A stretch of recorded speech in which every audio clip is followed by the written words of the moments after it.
Hi, I'm Tyson. I'm Colin. I'm Ryan. And I'm Adam. And we're the Gamesmiths, and we're here to learn how to play yesterday's war. All right. It's been 50 years since the war ended, and 230 since the war began. The city of Elysium stands bright and shining in a sea of ash and rubble. Our grandparents lived in squalid bunkers from a bygone era. They salvaged war machines to fight the never-ending war started by people who had long since been dead and whose grievances had long since been forgotten. After 30 years, they never made the ground fertile, but they did make it safe. We could walk the plains without hazard suits. We created the first terraformed city since the war, Elysium. In yesterday's war, the salvage, you and your friends play as salvage workers. You wander the wasteland looking for parts to scrap from what's left behind from the war. The entire city is built from scrap parts. The government issues contracts, and salvage workers fill them with equipment borrowed from corporations. Your mission? Gather materials to build this glorious city and impress your bosses, the suits of corporate Elysium, while you do it. How to win? The player with the most victory points wins. Pretty straightforward. The game ends at the end of the round when one objective card is left. That'll make sense in a bit. There are two main ways to earn victory points: filling contracts throughout the game and achieving objectives. So we've all got our little setup here. We have our victory point tracker on which we will track our victory points. Everyone should be at 0. We have our characters. Everybody has a special ability that's at the bottom of your character. You have your reference card and your player 1. I'm the person that's most recently visited a scrapyard, so I get to be player 1. And then we have 4 little meeples here that represent your mechs. The blue poker chips here are going to represent energy tokens. We also have white in case we run out of blue because we didn't have enough blue. And red is going to represent our metal or steel reserves, metal reserves. So we have energy and metal, and then our mechs and E-credits are our money here. So the coins with the hole in the middle are worth 1, and then we have a little bank over there and there that have some 3s and 5s and whatnots.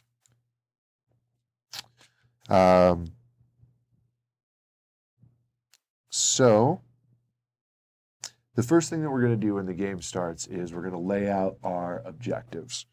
And we take the top 5 of these and we lay them out. 2,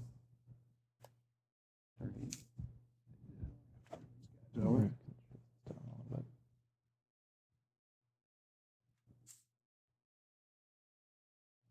4 and 5. So we have some here. We have hold, and these up arrows represent victory points. So objective 5 here is hold on to 10 metal, and you'll get 5 victory points. So the first thing that each of us are going to do is we're going to take our colored cube and we're going to choose an objective that we want to do. So this one is hold 15 E-credits. This one is fight 2 raiders for a reward. This one's hold 10 energy, and this one's complete 3 contracts. So we're going to go around.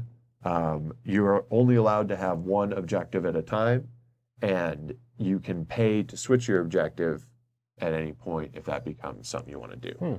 So I would say pick 1, and we're allowed to pick the same objective. So I, for example, I'm going to go for objective 1, complete 3 contracts. And then Hold 10 metal. all right, you're going to fight some I want the raiders. energy one. And you want the energy. All right, so everybody has their different objectives that they're going for here. The next thing that we're going to do is we're going to flip over 5 contract cards. So this is how you are going to fulfill your objectives and one of the major things we're going to do. Yeah, Raider. Right. Axial Raiders, right? So yeah, so we have contracts and we have raiders. And we'll talk about the raiders in a second here. So at the essentially what you want to do is you're going to purchase contracts for the price that's listed up there. So this one costs 1 E-credit. This one costs 4. This one costs 2. So you can pick the one that you want and pay the amount of E-credits on the contract. So I would pay 1 for this contract and I'd put it in front of me. You're allowed to have, and then you replace it with another one. You're allowed to have up to 3 contracts. at a time. To complete a contract, when you take a contract, you get the reward that's listed on the top right of it. So Immediately, just by yes, taking by it? just by buying this, I would get 2 steel or 2 metal, and add that to my put it there so don't forget to put it back. And then to fulfill this contract, what I have to do is place enough of these resources on this card. This blank hex represents a mech, and then I need 1 steel or 1 metal and 3 energy. I don't know why I keep saying steel, but I do. Are they different in the game? Or is No, it's just I just keep saying the wrong word. There's only one, mineral-based resource, and it's metal. Okay, so at the beginning of your turn, you're going to gain 1. We'll get into the details a little bit later. So then the next thing that you do, so the first thing you do is you get 1 E credit to start your turn. So you're going to get 1 more credit. Then you're allowed to sweep the objectives, or switch objectives, or drop contracts if desired. So if you'd like, and we'll go over those a little more later, you can purchase up to 3 contracts and replace the selected contracts with a new card from the top. Can you purchase them at the same time? You can hold up to 3 contracts at a time. Can Yes. You purchase them all So you at the same purchase up to all 3 at once. So you just need to look and decide if you want any of those. So your character actually has the advantage of being able to buy the ones that replace themselves, before anybody else can. but the rest of us more or less have to just kind of buy all the contracts that we want at once. Okay. So And I can buy during your turn? it seems like it. It seems like when new cards are revealed, you have the opportunity to purchase them. But you're not allowed to hold more than 3 contracts at a time. Can you guys replace your contracts? You just can't do it on someone else's turn? Or once you have 3 contracts? Once you have 3 contracts, you have 3 contracts. You can drop a contract and then purchase another one, and that's really your only option. So Are you we'll get to saying that. that as soon as one's purchased, that gets flipped? Yeah. No, it says purchase up to 3 contracts and then replace the selected contracts with a new card. Oh, okay. So you're going to pick 3. So in Take this all instance, 3. you picked 1, Right. and then you're saying, I'm not And then going to I'm buy done. anymore. Right. So I'm only going to get the Oh, one for the yeah, turn. mine Yeah. gets replaced. Then, so a player may pay 5 E credits to sweep all of the contracts. When you sweep the contracts, the raiders are not swept with them. So for the price of 3 E credits, you can drop 1 contract by just discarding it. So one that you own, I can pay 3 if I don't want to do this anymore and discard it, and that makes room for another one. And then for 3 credits, you can also switch your objective. So now that these all flipped over, there's like a bunch of energy cards. So maybe I want to pay 3, purchase all these energy cards, get a bunch of energy, and then like switch the objective and steal that objective from Colin or something like that. So I can pay 3 to essentially move this cube. I can pay 3 to get rid of a contract I don't want anymore, or I can pay 5 to just get rid of all of these and get a new slate and then purchase them.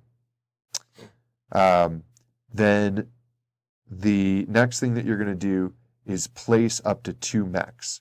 You can either place them on contracts, on raiders, or in the wasteland. And we'll go over what kind of each of those mean here. So raiders are, so at the end of every round, after the last player has taken their turn, we can do the following. If there are any raiders, you can move or relocate up to 2 available mechs to fight the raiders.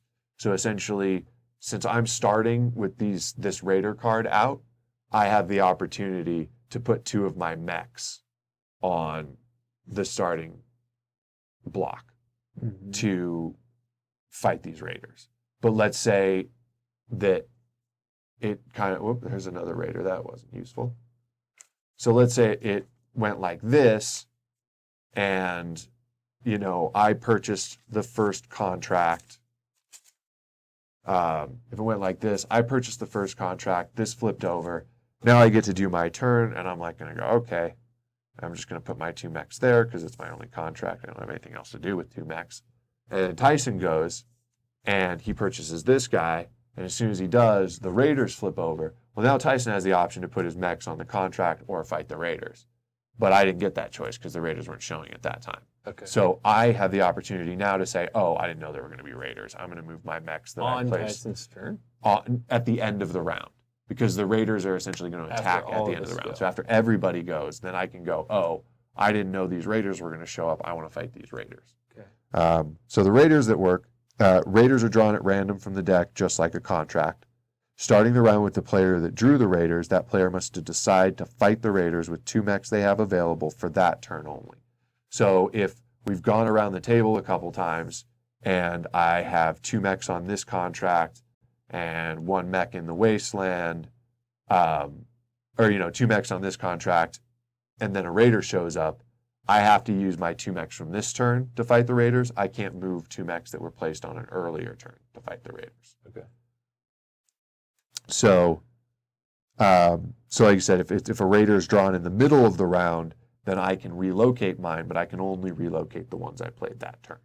Okay. So essentially, you only get to place 2 mechs a turn. If you didn't know you were going to have to fight Raiders, then you have the opportunity to fix that mistake. you're But not other gonna than that, fulfill whatever yeah, this but you're going to is. lose that option. So when at the end of the round, essentially the Raiders will attack, and if you have 0 mechs placed on the card, you lose the fight and you get the penalty that's listed here. So this one would be lose 2 energy, lose 4 victory points, lose 2 E credits, 3 energy, 4 victory points, and 3 metal. Wow. So you would lose all that stuff if you didn't fight the mech. If you only placed 1 mech, or if you didn't fight the Raider, yeah. If you only placed 1 mech to fight the Raider, it's a wash. No reward, no penalty. If you send both people to fight the Raider, you get the reward, which in this case is 2 energy, 3 E credits, 3 metal, and 3 victory points. So it seems to be generally worth your time to fight the Raiders.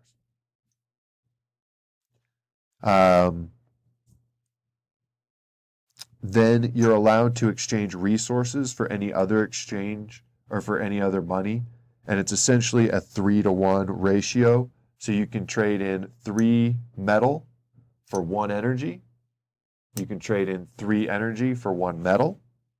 And then you can also trade 3 energy in for 1 E credit or 3 metal in for 1 E credit. Or E credits in for You can't straight buy.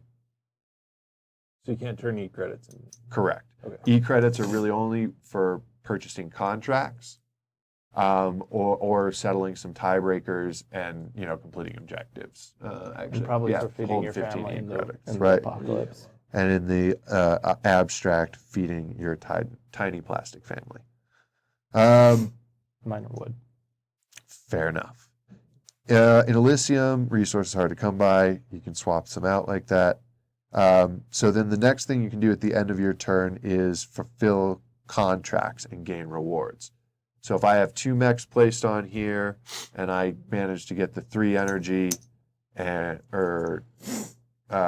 need 1 E credit.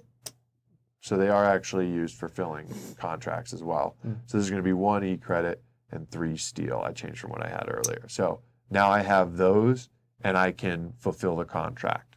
So I would put the 3 steel back, or the 3 metal back into the, keep doing it, put the 3 metal back into the pile here. And then the 1 coin would go back. My mechs would just go back to my little mech pile. And then I would get the reward for this card, which is going to be 1 energy and 2 victory points on my victory point chart here. And that's how I fulfill this contract. The contract then goes into a discard pile. And when we get through this deck, we shuffle the discard pile up and go through it again. Then you can, any mechs, I mentioned earlier, you're allowed to place your mechs on your contracts or in the Wasteland. So for each mech that's not trapped in the Wasteland, you gain 1 E credit, and then you roll for the Wasteland. So each turn, players may place their mechs within the Wasteland to gain additional resources. Either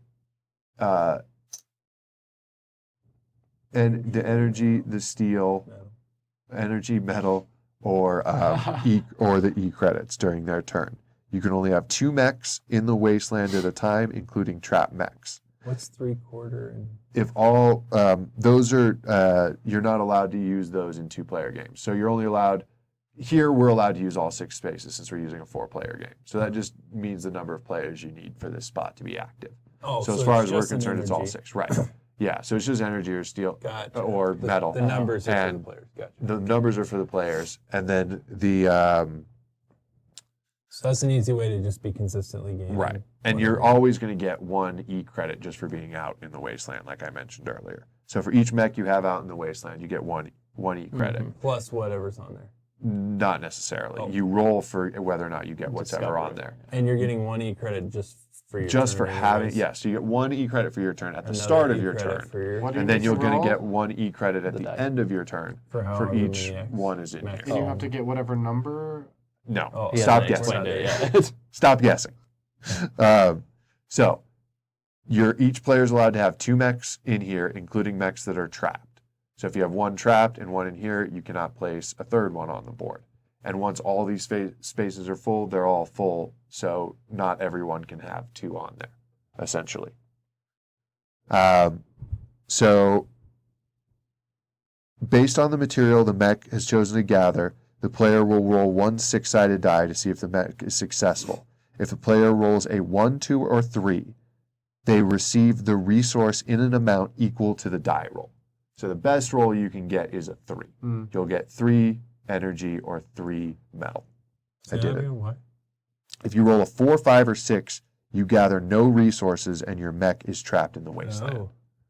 So 1 gets you 1 resource, 2 gets you 2 resource, 3 gets you 3, 4, 5, 6 gets you So trapped. 50-50 to get anything. Right. When you're trapped in the wasteland, 50-50 steel getting is something, the getting metal. trapped. If a mech is trapped, you must pay 3 credits to recover it during the mech recovery stage, which is at the end of the turn, essentially. Then you will receive any objective cards that you've completed and hold on to them face down. Their victory points will be added to your total at the end of the game. If 2 or more players are tied on an objective, so both Colin and I are going for this hold 10 energy, and we both have 10 energy at the end of a round, then the player with the most E credits takes the objective. If tied on E credits, the player with the most victory points takes the objective. And if tied on E credits and victory points, then you roll a die and high roll gets the objective. So when you complete your contract, you put it into a separate pile, and then you can You discard it. draw. Right. Oh, you just get what it is. You discard it, figured. you get what the bonus is, and you're done. And then at the then next you turn, can there's put in another another round of buying contract. contracts. Now you've you've opened that contract slot.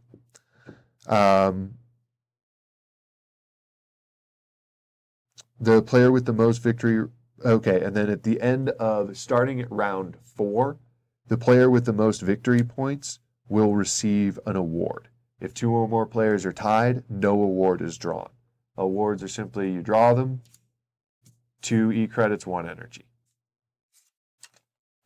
How do And whoever has the highest just gets that. How do you track rounds? After 1 turn, everybody goes once. Then the Oh, round but is over. yeah, right. But how do we know when? I think we Do we just have have a to round track. tracker? No, we don't. So we just have to There's an X number. of remember when rounds. there's So starting at Okay. round 4, at the end of the round 4 is when the first award will be given out. And then after the awards are given out, the 1 award is given out. Players are allowed to pay 3 E credits to recall any wasted mechs or any mechs trapped in the wasteland. So before that, you can't recall trap X. Correct. But they wouldn't have been trapped for more than 30 seconds. So the turn ends. So if you have a mech out here, the turn ends. You roll, oh, I got 1 energy, or you roll, oh, I got trapped. Then you resolve any contracts and points, and then you have an opportunity to Gotcha. rescue them. And then your next turn is the next opportunity to have to place them. So you can buy them back the turn they're Gotcha. trapped. If you have 3 credits, you don't necessarily, you lose the use of your Okay. mech. So fulfilling contracts just like that Once a player's objective is complete, like I said, you're going to take your card off, boom, hide that guy just like that, pull out a new objective, and then choose wherever I want to put my victory cubes or my objective cubes. So I can go for the new one, or I can go, for one that's old or one that somebody else is on. And then I just hold that to the end, and I get my 6 victory points at the end. But that Your is in-game some hidden stuff? information, yes. So, I already went over the awards. The player who has the most victory points gets an award at the end of the round. And then end game. So, like I said, once only one objective, at the end of the round, when only one objective is left, the game is over. So there is a total of 9 objectives. So technically that's enough for us to score 2 objectives each before the game ends. So, now I've taken this one out. So eventually we'll draw out of these, and then Colin will score this one and put his back. And then eventually we're all going to be fighting over these last 2 objectives. Someone's going to get it. Then there's only going to be 1 objective left. Game's over. Everybody starts tallying up their victory points. So at that point, game's over. Essentially, you flip over your objectives, score the victory points that you have on there, and whoever has the highest total has the game at that point. Cool. Any questions? Anybody? No, good. All right.